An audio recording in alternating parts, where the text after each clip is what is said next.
ወደ ፊልጵስዩስ ሰዎች ምዕራፍ 3 በቀረውስ ወንድሞቼ ሆይ በጌታ ደስ ይበላችሁ።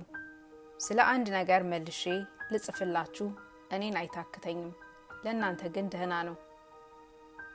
ከውሾች ተጠበቁ፣ ከክፎችም ሰራተኞች ተጠበቁ፣ ከሐሰተኛም መገረዝ ተጠበቁ። እኛ በመንፈስ እግዚአብሔርን የምናመልክ በክርስቶስ ኢየሱስም የምንመካ በስጋም የማንታመን እኛ የተገረዝን ነንና። እኔ ግን በስጋ ደግሞ የምታመንበት አለኝ።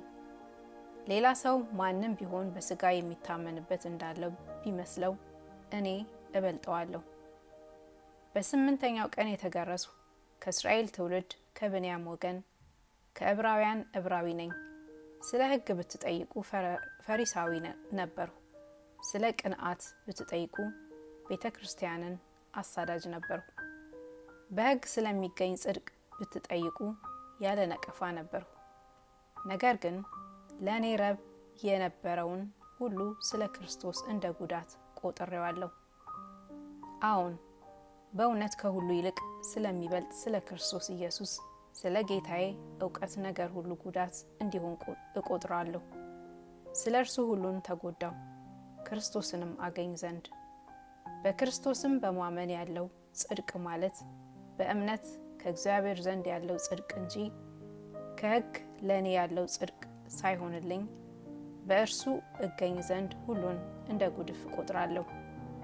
እርሱንምና የትንሣኤውን ኃይል እንዳውቅ በመከራውም እንድካፈል ወደ ሙታንም ትንሣኤ ልደርስ ቢሆንልኝ በሞቱ እንድመስለው እመኛለሁ።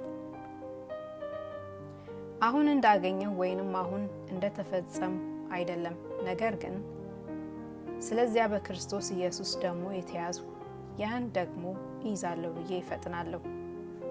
ወንድሞቼ ሆይ እኔ ገና እንዳልያዝሁ እቆጥራለሁ፣ ነገር ግን አንድ ነገር አደርጋለሁ፣ በኋላዬ ያለውን እየረሳሁ በፊቴም ወዳለው እየተዘረጋው በክርስቶስ ኢየሱስ ከፍ ከፍ ያለውን የእግዚአብሔርን መጥራት ዋጋ እንዳገኝ ምልክትን እፈጥናለሁ። እንግዲህ ፍጹማን የሆንን ሁላችን ይህን እናስብ። በአንዳች ነገርም ልዩ ሐሳብ ቢኖራችሁ እግዚአብሔር ይህን ደግሞ ይገልጥላችኋል። ሆኖም በደረስንበት በዚያ እንመላለስ። ወንድሞች ሆይ እኔን የምትመስሉ ሁሉ እኛም እንደ ምሳሌ እንደምንሆንላችሁ እንዲሁ የሚመሳሰሉትን ተመልከቱ። ብዙዎች ለክርስቶስ መስቀል ጠላቶች ሆነው ይመላለሳሉና ብዙ ጊዜ ስለ እነርሱ አልኋችሁ። አሁንም እንኳን እያለቀሱ እላለሁ፣ መጨረሻቸው ጥፋት ነው። ሆዳቸው አምላካቸው ነው፣ ክብራቸው በነውራቸው ነው፣ አሳባቸው ምድራዊ ነው። እኛ አገራችን በሰማይ ነውና ከዚያም ደግሞ የሚመጣ መድኃኒትን እርሱንም ጌታን ኢየሱስ ክርስቶስን እንጠባበቃለን። እርሱን ሁሉን እንኳን ለራሱ ሊያስገዛ እንደሚችልበት አሰራር ክቡር ስጋውን እንዲመስል የተዋረደውን ስጋችንን ይለውጣል።